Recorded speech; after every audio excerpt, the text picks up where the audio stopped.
Assalamualaikum warahmatullahi wabarakatuh. Alhamdulillah.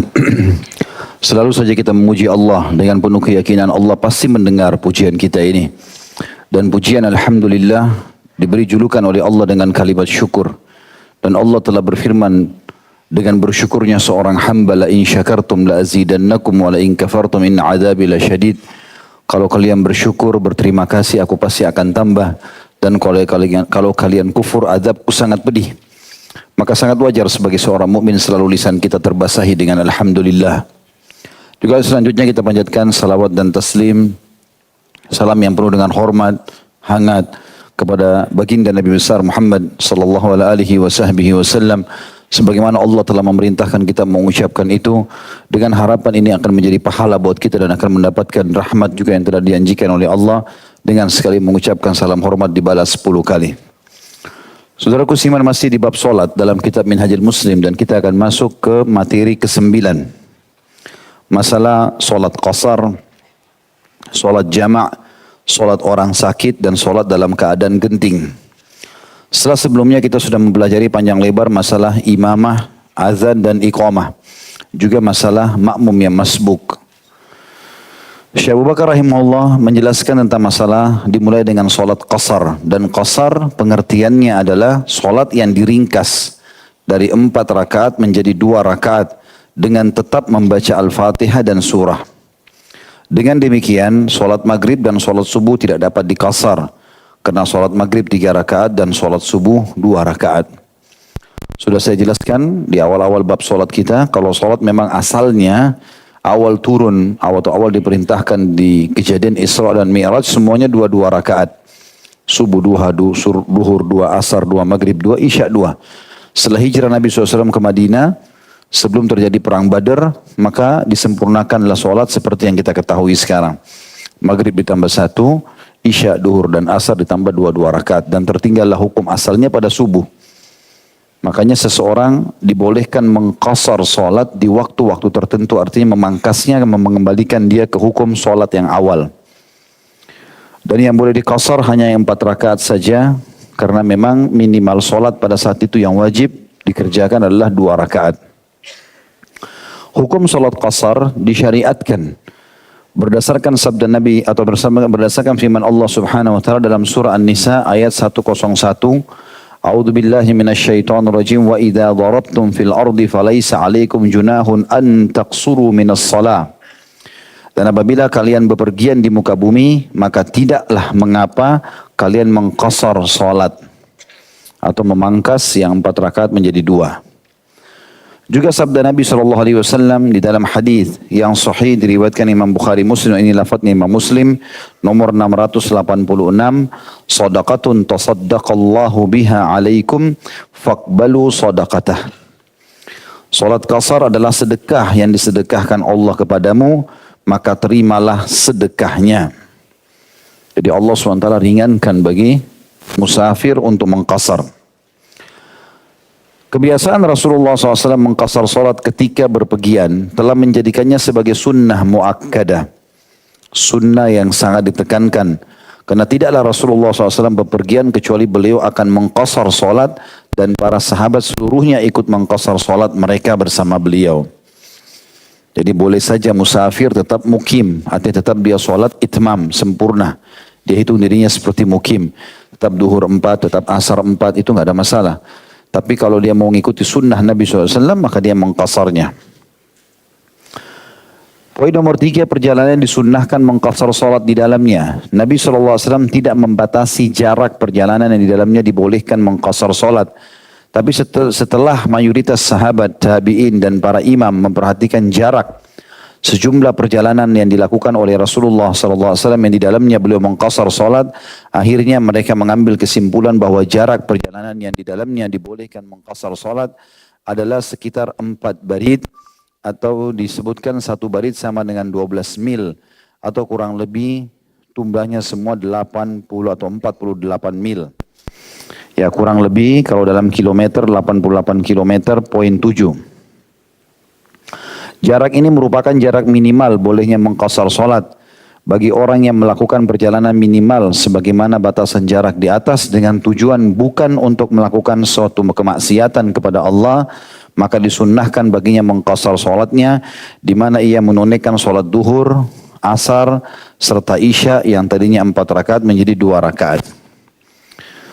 Tentu ini khilaf di antara ulama dalam masalah ini ya, masalah jarak safar, karena belum ada penentuan langsung dari Nabi SAW tentang jaraknya. Maka ijtihad sebagian ulama kurang lebih 88 km. Ada juga pendapat Ibnu Umar radhiyallahu anhu bahwasanya jarak qasar salat itu jarak antara Mekah sama Jeddah. Ya ini kurang lebih jaraknya sekitar 65 sampai 70 km. Ada juga yang menyebutkan bahwasanya pendapat diantaranya qasar itu boleh dilakukan selama orang itu mendapatkan predikat safar. Dan safar berarti seseorang melakukan perjalanan dengan jerih payah. Maka seseorang yang penting sudah keluar dari kotanya, dan apabila seseorang menganggap itu adalah jarak safar yang jauh, maka sudah cukup baginya untuk mengqasar solat itu. Jadi ini khilaf di antara ulama dan masih cukup longgar ya pendapat ulama dalam masalah ini. Tetapi idealnya sebagaimana disebutkan oleh Syekh Abu Bakar rahimahullah, mayoritas ulama memilih dengan 88 km tadi atau 48 mil. Selanjutnya poin nomor 4, permulaan dan penutupan solat qasar. Musafir dibolehkan mengqasar solatnya dari semenjak ia keluar meninggalkan pemukiman penduduk di daerahnya dan selama perjalanannya hingga ia kembali lagi ke daerahnya. Kecuali jika ia berniat untuk menetap selama 4 hari atau lebih di daerah tujuan, maka ia harus menyempurnakan solatnya dan tidak boleh mengqasarnya. Karena dengan berniat menetap di daerah tujuan niscaya akan menenangkan hatinya dan menenteramkan jiwanya. Mengingat alasan disyariatkannya solat qasar ialah keresahan musafir dan kesibukan hatinya memikirkan perjalanannya. Jadi ini pendapat ya. Sebagian ulama mengatakan kalau sudah niat 4 hari ke atas, ada yang mengatakan juga 6 hari ke atas, maka dari awal dia sudah tidak perlu menjamak dan qasar. Tapi kalau kurang dari ini maka dia punya hak untuk jamak qasar. Ini pendapat. Tapi pendapat yang lain mengatakan tidak ada batas waktu. Tidak ada batas waktu. Selama memang dia niat safar, tidak ada batas waktu. Dan disebutkan dalilnya tentang masalah boleh lebih dari 4 hari, sampai 10 hari, 20 hari selama orang itu safar. Adalah dalil yang diangkat oleh Syekh Abu Bakar dalam buku ini. Disebutkan, riwayatkan Imam Ahmad di nomor 13.726. Aqama Rasulullah sallallahu alaihi wasallam bitabukin 20 yawman yaqsurus salah. Rasulullah SAW pernah tinggal sementara di Tabuk selama 20 hari dengan mengqasar solatnya. Ya artinya boleh lebih dari 4 hari. Tapi ada pendapat yang mengatakan kalau orang sudah niat 4 hari ke atas berarti dia sudah niat mukim. Dia memang ingin berlama-lama di situ. Dianggap safar kalau 3 hari. Tapi ini tidak ada dalil khusus masalah pendapat ini ya. Yang ada dalil khusus justru lebih daripada 4 hari seperti dalil tadi kita sebutkan. Nabi SAW tinggal sekian belas hari di Mekah, beliau mengqasar dan jamak, beliau juga pergi ke Tabuk, ya kurang lebih jaraknya jauh ya Tabuk itu, dari Madinah. Kalau sekarang saja Tabuk itu mungkin bisa memakan waktu sekitar 9 jam, naik mobil ya, bisa 9 jam mungkin kalau kurang lebih 7, 8, antara 8 sampai 9 jam, itu zaman sekarang, zaman dulu itu bisa berhari-hari mungkin ya. Untuk perjalanan ke sana. Dan Nabi SAW tinggal di sana selama 20 hari semuanya di qasar. Dan di pemukiman orang-orang Romawi pada saat itu untuk melawan atau berperang dengan Romawi. Tapi mereka tidak keluar tentunya, tidak melawan Nabi SAW. Sebagian ulama berpendapat bahwa beliau melakukan hal tersebut karena tidak berniat menetap di sana. Nah, selama orang memang tidak ada niat tetap, maka berarti dia musafir. Juga satu hal teman-teman sekalian. Yang jadi tolok ukur antum itu mukim atau musafir adalah niat menetapnya. Misal contoh, kita lahir dan remaja di Jakarta. Pada saat kuliah, kita pindah ke Jogja. Misal, dan sekarang di Jogja mayoritas waktu kita. Artinya menetap kita mayoritasnya ada di Jogja. Karena liburan saja kita pulang ke Jakarta. Berarti sekarang antum kalau pulang ke Jakarta, musafir. Kalau antum ke Jogja, mukim. Walaupun antum tadinya dasarnya tinggal di Jakarta, karena antum sudah pindah. Makanya di mana tolok ukurnya di mana kita menetap. Ya, Nabi SAW dulunya tinggal di Mekah. Setelah hijrah ke Madinah, beliau anggap dirinya mukim di Madinah. Maka pada saat pembebasan kota Mekah, beliau mengqasar dan menjamak salat. Ya, padahal itu Mekah, kota lahirnya. Gitu ya. Jadi bisa saja kita setiap saat berpindah lokasi menjadi mukim atau musafir, tergantung kita menetap di mana. Ya, termasuk orang yang pindah kerja, setahun, 2 tahun bertugas, sama. Kecuali kalau kita hanya sekedar pergi meeting urusan perusahaan, membeli produk lalu kita kembali, itu musafir.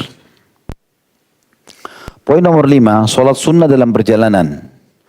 Ketika seorang muslim bepergian maka dibolehkan baginya meninggalkan sejumlah solat sunnah rawatib dan yang lainnya. Kecuali solat sunnah subuh serta solat witir, di mana dianggap tidak baik meninggalkan keduanya. Ibnu Umar radhiyallahu anhu berkata, "Lau kuntu musabbihan atau mutanaffilan la atmamtu salati." Jika aku menunaikan solat sunnah atau solat nafilah, niscaya aku lebih memilih menyempurnakan solatku atau tidak dikasar. Riwayat ini riwayat Imam Muslim nomor 689. Artinya Ibnu Umar menekankan kalau setiap musafir dia sebaiknya memilih kasar, dan kasar lebih afdal. Qasar lebih afdal karena Nabi SAW mengqasarnya, itu contoh dari beliau. Ibnu Umar juga mengatakan dalam statement ini, kalau aku ingin sholat sunnah, qobliyah dan ba'diyah, ya aku tidak usah musafir, anggap saja mukim. Karena qasar sholat sunnah muakkadah, sunnah yang sangat ditekan, bukan kewajiban. Tetapi tetap lebih afdal dia mengqasar, menganggap dirinya safar. Sebagaimana dibolehkan juga bagi musafir menunaikan sejumlah sholat sunnah menurut kehendaknya tanpa ada paksaan. Karena Rasulullah SAW pernah menunaikan sholat duha sebanyak 8 rakaat saat bepergian. Terkadang beliau juga menunaikan sholat sunnah di atas punggung binatang kendaraannya saat pulang dari perjalanannya. Jadi artinya digugurkan sholat sunnah qobliyah dan ba'diyah, selebihnya boleh dikerjakan. Baik itu sholat malam, witir, sholat duha, tahiyat masjid boleh dikerjakan. Tapi sunnah rawatib dianjurkan untuk dihilangkan karena memang kita sedang mengqasar salat wajibnya. Dan contoh dari Nabi SAW tidak pernah beliau menjamak qasar lalu mengikuti dengan salat sunnah. Poin nomor 6, masalah ketentuan pelaksanaan salat qasar berlaku umum, mencakup seluruh musafir.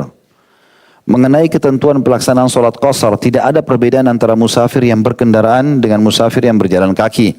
Dan antara yang berkendaraan unta dengan yang berkendaraan mobil atau pesawat, kecuali yang berkendaraan kapal laut.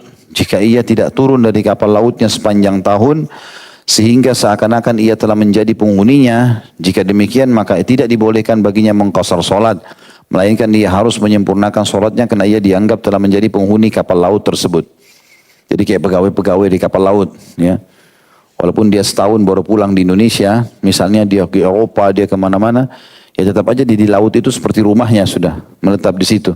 Kantor berjalan tapi, gitu kan. Maka tetap dia berarti dianggap mukim di atas kapal itu. Kecuali dia turun di satu wilayah, misalnya mampir kapalnya di satu wilayah.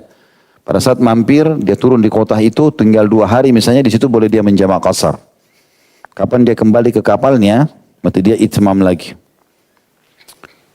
Poin B-nya tentang sholat jamak. Kita masih baru membahas tadi masalah sholat yang dipangkas. Sekarang menggabungkan antara sholat. Hukum sholat jamak di poin pertama. Sholat jamak merupakan sebuah rukhsah atau keringanan yang boleh dilakukan.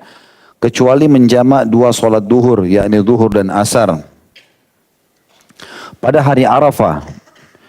Di Arafah serta menjamak 2 sholat maghrib dan isya saat bermalam di Muzdalifah, maka hal itu merupakan ketentuan yang tidak ada pilihan selain melakukannya. Berdasarkan keterangan dalam hadis sahih bahwasanya Rasulullah SAW menjamak sholat duhur dan asar ketika di Arafah dengan 1 azan dan 2 iqamah, dan ketika di Muzdalifah beliau pun mengerjakan sholat maghrib dan isya dengan 1 azan dan 2 iqamah. Hadis ini riwayatkan Muslim nomor 1218. Jadi walaupun penduduk Mekah kalau dia sedang haji di Arafah tetap dia jamak qasar. Tanggal 9 Zulhijjah, duhur asar, dijamak, digabung, kemudian dikasar, dipangkas jadi 2 rakaat dan ditakdim, dimajukan di waktu duhur. Maghrib dan isya juga sama, digabung, dijamak, kemudian dikasar isyanya, karena maghrib nggak boleh dikasar, kemudian ditakhirkan, diterlambatkan di waktu isya. Jadi duhur asarnya dimajukan di waktu duhur, maghrib isya'nya ditakhirkan, diterlambatkan di waktu isya. Itu khusus di tanggal 9 Zulhijjah di musim haji. Hari Arafah dan malamnya malam Muzdalifah namanya. Poin nomor 2, tata cara solat jamak. Adapun tata cara menjamak solat ialah bahwa musafir hendaklah menunaikan solat duhur dan solat asar dengan dijamak atau digabungkan. Jika jamak takdim, maka ia menunaikannya pada awal waktu solat duhur, sedangkan jika jamak takhir, maka ia menunaikannya pada awal waktu solat asar. Atau menjamak solat maghrib dan solat isya, baik jamak takdim dimajukan di waktu maghrib, atau jamak takhir diterlambatkan di awal waktu isya. Dengan melaksanakan keduanya pada awal waktu masing-masing dari keduanya. Berdasarkan keterangan dalam sebuah satu hadis bahwa suatu hari saat berada di daerah Tabuk, Rasulullah SAW mengakhirkan solatnya. Lalu beliau pergi menunaikan solat duhur dan asar dengan dijamak. Lalu beliau pergi lagi menunaikan solat maghrib dan isya dengan dijamak. Di mana ketika itu beliau datang ke daerah Tabuk untuk berperang. Hadis ini riwayat Imam Muslim atau Imam Bukhari Muslim, lafaz ini Imam Muslim nomor 706. Dibolehkan bagi penduduk sebuah wilayah untuk menjamak antara solat maghrib dan isya di masjid pada malam di mana hujan turun deras atau udara terasa dingin sekali atau angin berhembus kencang. Jika hal itu akan menyulitkan mereka kembali lagi ke masjid saat waktu solat isya tiba. Karena Rasulullah SAW pernah menjamak antara solat maghrib dan isya pada malam di mana ketika itu turun hujan. Ini disebutkan di dalam hadis Bukhari nomor 543. Ya, jadi kalau misalnya kita menuju ke masjid pas maghrib terasa atau ada berita mengatakan akan terjadi gempa, akan terjadi apalah tsunami segala macam, maka kita boleh langsung menjamak maghrib sama isya secara berjamaah walaupun di waktu maghrib, walaupun bukan musafir. Jadi kita harus bedakan ya, kalau hukum qasar memangkas tadi dan menjamak ini untuk musafir. Kalau jamak saja boleh walaupun bukan musafir, menggabungkan tapi dalam keadaan-keadaan tertentu. Seperti misalnya dikhawatirkan banjir, ya badai, gitu kan, rubuh masjid dan segala macam, maka itu boleh menjamak antara maghrib sama isya ya di waktu maghribnya. Juga dibolehkan bagi orang yang sakit menjamak antara dua solat duhur dan asar atau antara dua solat isya, solat maghrib dan isya. Jika mereka kesulitan menunaikan tiap-tiap solat pada waktunya, karena alasan disyariatkannya solat jamaah itu adalah dikarenakan adanya kesulitan. Jadi kapan saja kesulitan itu ada, maka pada saat itu solat jamaah dibolehkan. Terkadang seseorang menghadapi kesulitan yang luar biasa di saat dia berada di tempat, misalnya mengkhawatirkan akan keselamatan dirinya, kehormatannya, atau hartanya. Maka pada saat itu dibolehkan baginya menjamak solatnya. Berdasarkan keterangan di dalam sebuah hadis bahwasanya Rasulullah SAW pernah satu kali menjamak solat saat berada di tempat karena alasan, bukan karena alasan hujan. Ibnu Abbas berkata radhiyallahu anhuma, anna Nabi SAW shalla bil Madinati sab'an wa thamaniyan al-dhuhr wal asr wal maghrib wal isya. Bahwasanya pada saat berada di Madinah, Nabi SAW pernah mengerjakan solat sebanyak 7 atau 8 rakaat, yakni menjamak solat duhur dengan solat asar, kemudian menjamak solat maghrib dan solat isya. Tentu maksudnya di waktu masing-masing ya. Hadis ini diriwayatkan Bukhari nomor 543, Imam Muslim nomor 705. Di mana praktiknya bahwasanya Rasulullah SAW menangguhkan solat duhur dan menyegerakan solat asar di awal waktunya, dan menangguhkan solat maghrib dan menyegerakan solat isya di awal waktunya. Hal ini dikarenakan melaksanakan dua solat secara berurutan pada satu waktu. Saya rincikan dulu. Kalau seseorang musafir, dia mau jamak qasar, maka yang disunnahkan oleh Nabi SAW, misalnya kita mau jamak qasar takdim, digabung, dijamak, dikosar, dipangkas duhur sama asarnya misalnya, dan ditakdim, dimajukan. Maka kita sholat di awal waktu duhur 2 rakaat, asar 2 rakaat. Dicontohkan itu oleh Nabi SAW baik di musim haji ataupun di waktu safar beliau. Atau dijamak takhir, diterlambatkan di waktu asar. Digabung, dijamak, dikosar duhur sama asar, ditakhir, diterlambatkan di awal waktu asar. Ini kalau seseorang musafir. Kalau seseorang menjamak tanpa safar, seperti kasus orang sakit tadi, terjadi badai dan segala macam, maka ini dianjurkan sunnahnya, misalnya kita mau menjamak antara duhur sama asar, maka duhurnya ditangguhkan, diterlambatkan sampai akhir waktu. sampai menjelang asar. Begitu salam, ya, sudah masuk waktu asar atau beberapa saat masuk waktu asar, lalu dia sholat asar di awal waktu. Itu juga diistilahkan dengan jamak. Ini kalau hanya jamak saja, bukan safar. Kalau safar, enggak, di awal waktu masing-masing. Kalau takdim berarti di awal waktu duhur, misalnya kalau duhur sama asar. Kalau ditakhir berarti di awal waktu asar. Jelas nggak ini? Ya. Jadi makanya dalam hadis ini disebutkan begitu ya. Kalau hanya jamak saja, ini banyak kasusnya ini. Kalau mau terjadi badai tadi, kalau misalnya ada orang mau operasi, dia akan dioperasi prosesnya dari jam misalnya azan duhur, ya. Dan kemungkinan dengan obat bius segala macam dia akan sadar di waktu maghrib misalnya. Asar akan hilang. Maka di sini boleh dia jamak. Nah, boleh dia menjamaknya.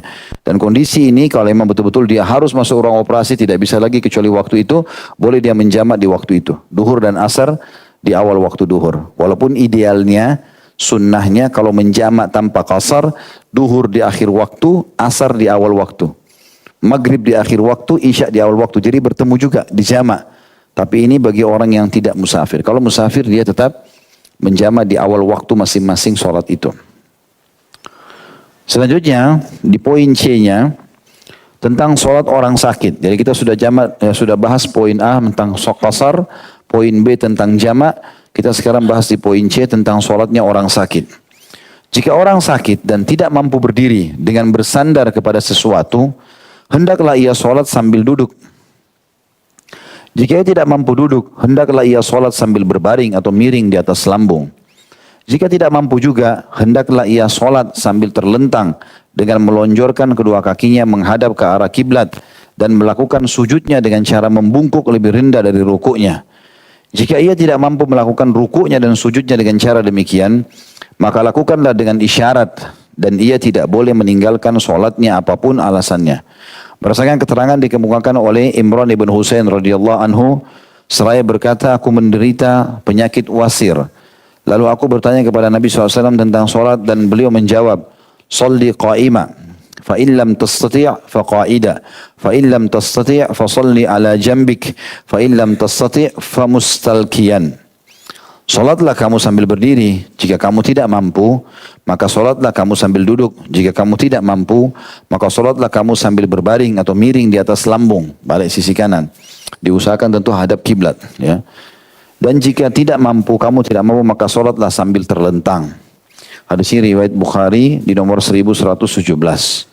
Allah Subhanahu wa taala tidak akan membebankan seseorang melainkan menurut kesanggupannya. Jadi tingkatannya itu, salatnya berdiri. Kalau tidak mampu duduk, kalau tidak mampu ya baring ke sisi kanan, kalau tidak mampu kemampuannya. Terlentang juga cukup. Nah, apalagi kalau memang ada udur-udur yang tidak memungkinkan dia untuk bergerak kiri kanan. Ya, mungkin karena patah tulang misalnya ya, atau apalah, baru menyelesaikan operasi di bagian batok kepalanya sehingga tidak bisa goyang kiri kanan, maka ini semua tergantung keadaan dia. Yang terakhir di poin D-nya, salat khauf atau salat dalam keadaan takut atau genting.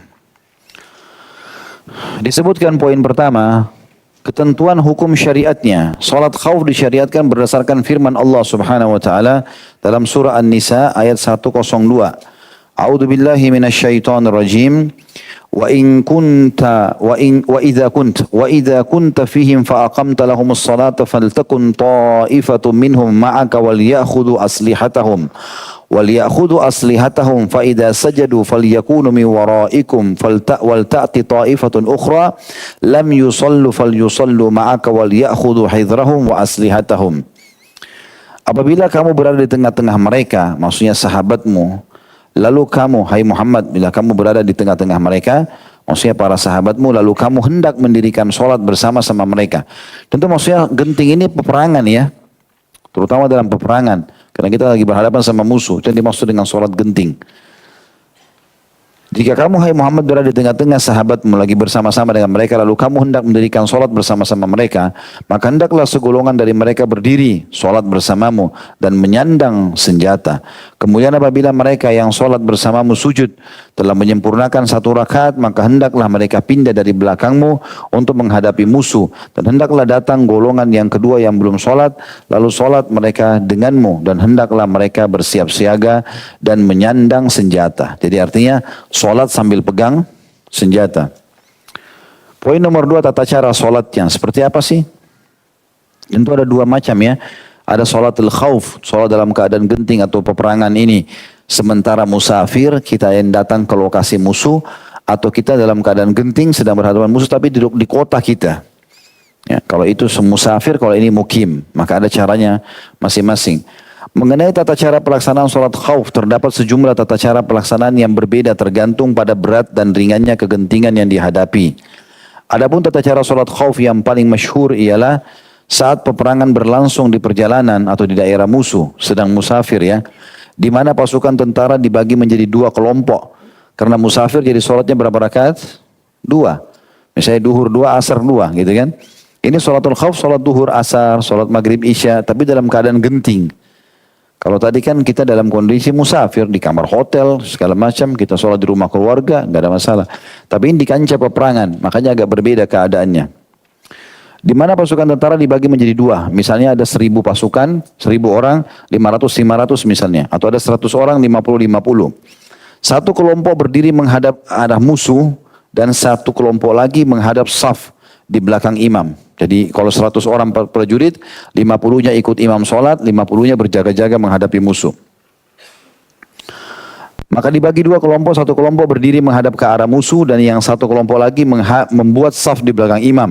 Dan mereka sholat bersamanya 1 rakaat. Lalu imam tetap dalam keadaan berdiri, sementara kelompok tersebut menyelesaikan sholat mereka 1 rakaat lagi.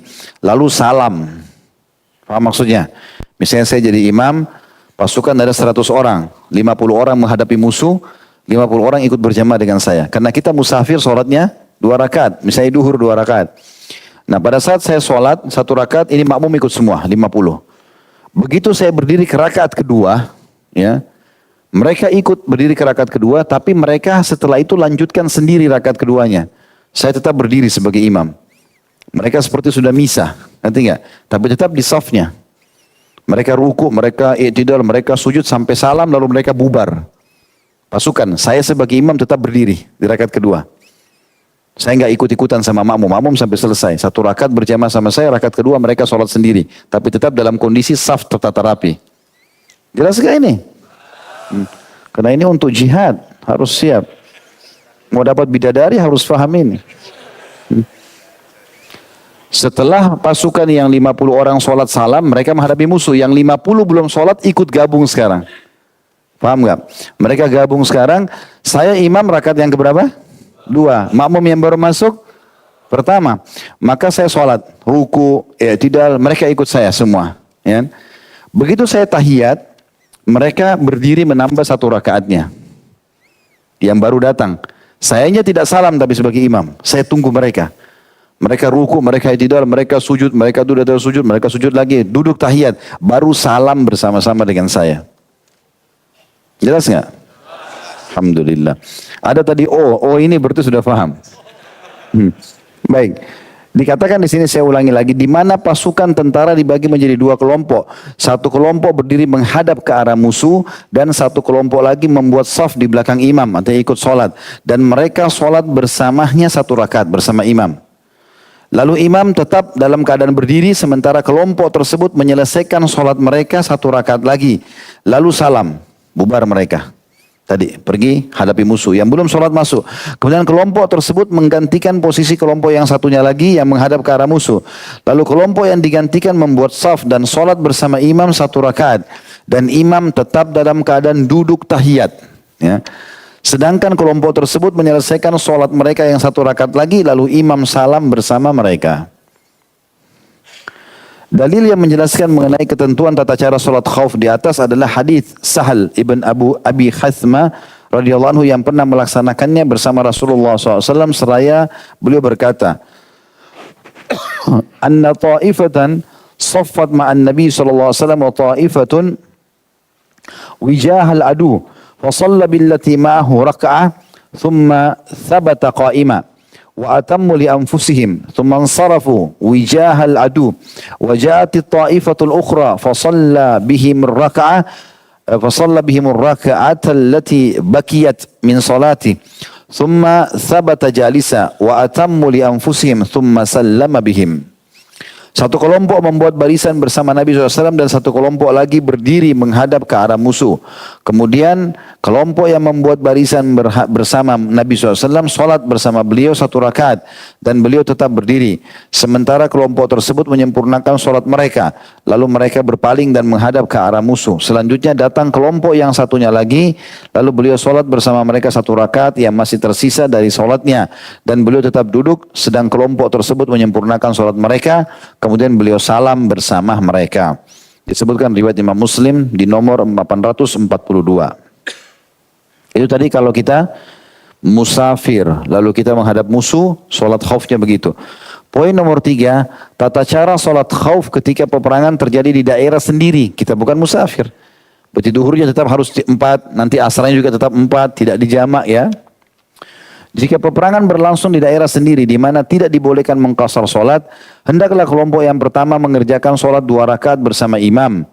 Ya, intinya imamnya sampai tahiyat, berdiri rakaat ketiga, maka imamnya tetap berdiri di rakaat ketiga. Makmumnya menyelesaikan 2 rakaat yang tersisa sampai salam. Diganti kelompok yang kedua, imam sudah rakaat ketiga, mereka baru rakaat pertama. Ikut sama imam sampai selesai rakaat keempat. Tapi imam belum salam, mereka menambah 2 rakaat yang tersisa lalu mereka salam sama imam. Jadi mirip tadi, cuma bedanya ini 4 rakaat ya. Jika peperangan berlangsung di daerah sendiri di mana tidak dibolehkan mengqasar solat, hendaklah kelompok yang pertama mengerjakan solat 2 rakaat bersama imam dan 2 rakaat lagi dikerjakan sendiri.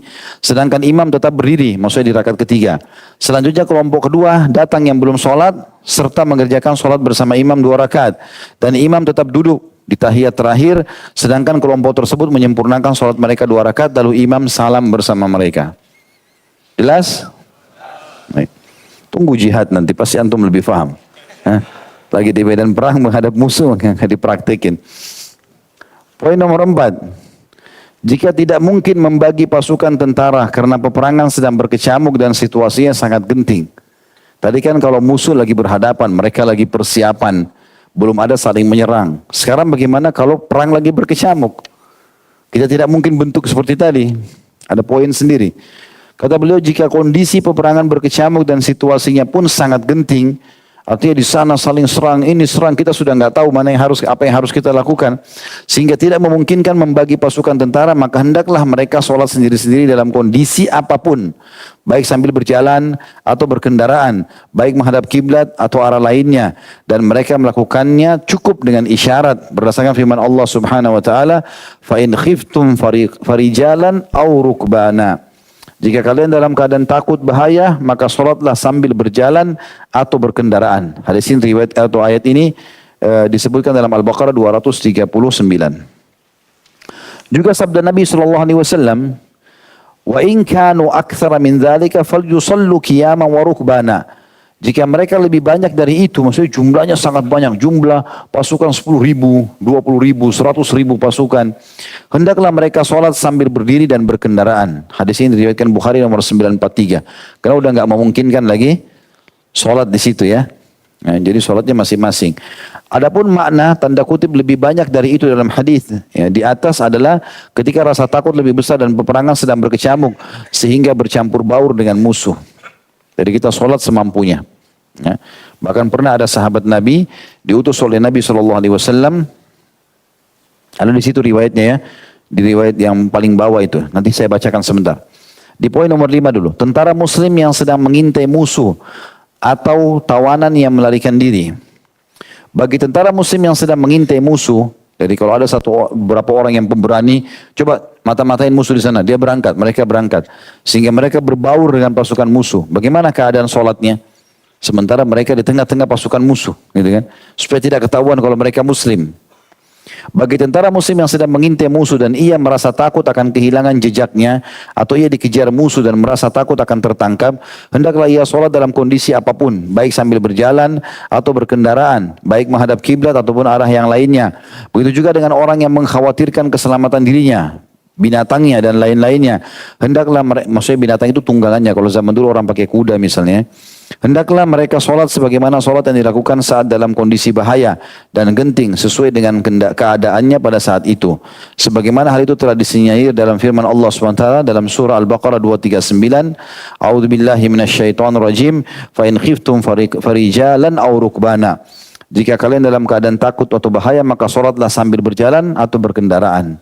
Contoh yang paling jelas adalah penutupan bahasan kita ini. Ya, di materi ke-9 ini adalah hadis yang diriwayatkan Imam Bukhari dan ini juga Abu Daud dan lafadznya Abu Daud ini nomor 1249.